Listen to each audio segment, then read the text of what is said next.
Hey guys, so this is Monday's assignment.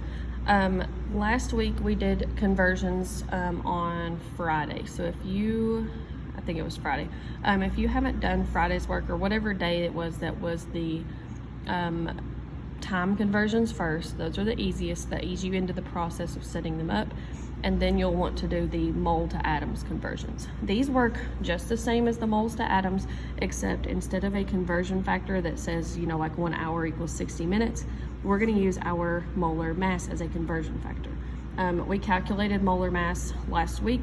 I think it was like last Monday or something that we did that. So I'm giving those to you for these problems though, because we're not in class and you're having to learn from a YouTube video of how to do this. So I'm gonna give you these.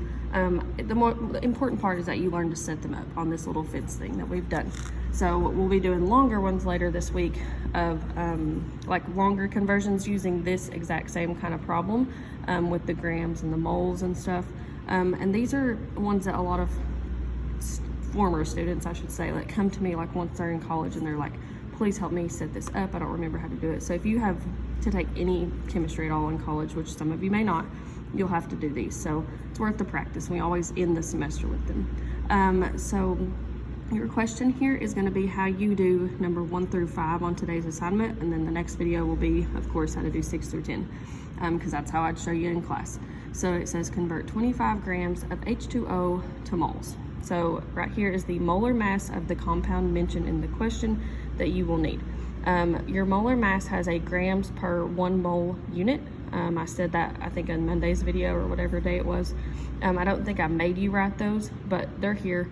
And that's how we know how to set the thing up. The 1 always stays with the mole, and the number that was calculated for that compound goes with the grams. You're always going to take whatever question or whatever number I give you in the question, convert 25 grams of H2O, and it's going to go here in the top left. So 25 grams of H2O. You don't have to write the H2O, but it's good practice. This one, bottom left, will still be blank. It's always going to be blank for this class. Of course, it's not always blank in every class, or if we kept going, it wouldn't be. But for now, leave it blank.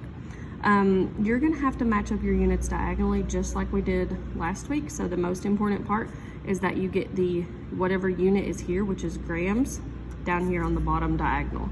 If they don't match diagonally, they will not cancel out, and we want them to cancel out because we're converting to moles.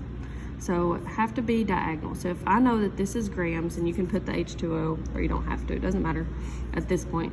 Our grams of H2O here, you want to go to this part that I give you and find the top or bottom, whichever one says the G for grams. So that's the top, and it's 18.01, and you leave that with the G. Then, so that we've already used that part, okay? So don't use it again. Whatever side you didn't use of that red line is going to go on the top, which is the 1 mole, which is good because we want to calculate to moles. So when it's set up like this diagonally, grams will cancel out. You'll be left in the mole unit, okay? So then when you go to calculate this, remember we're solving it the same way as last week, which is take this number. We always multiply by the top, divide by the bottom, always, no matter if the one's on the top or bottom. So I'm gonna do 25. You're gonna do times the top, which is times 1, which of course y'all can skip, you don't have to do that. And then divided by the bottom. So we're gonna do divided by 18.01, which will give us a number here that you can round.